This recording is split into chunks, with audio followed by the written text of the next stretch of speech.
Почитувани представници на медиумите, добар ден. Петар Шилегов очигледно решил да молчи за неговите скандали.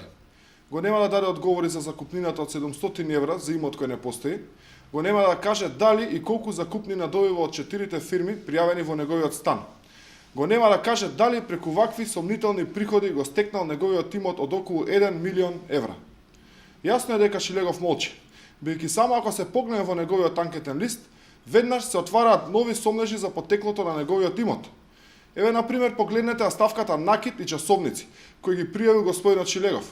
Тој во својот анкетен лист навел дека преку купопродажен договор стекнал накит и луксузни часовници во вредност од, замислете, 8 милион денари, или приближно 130.000 евра.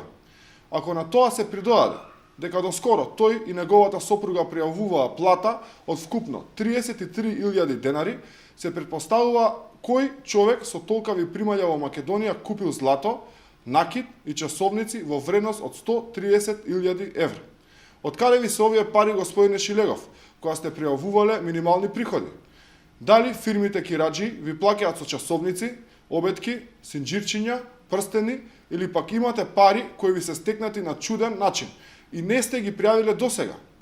Петар Шилегов, наместо да се крие за да измислени скандали за други, лицемерие и душегрижништво за средната класа, нека одговори кој просечен човек дома има злато, накит и часовници колку една златара. Ако молчи господинот Шилегов, мисли дека скандалите за него ќе престанат. Се лаже. Ние и понатаму ќе излегуваме со скандали и сомнежи за неговиот имот и приходи. Господине Шилегов, разоткриени сте во целост. Благодарам.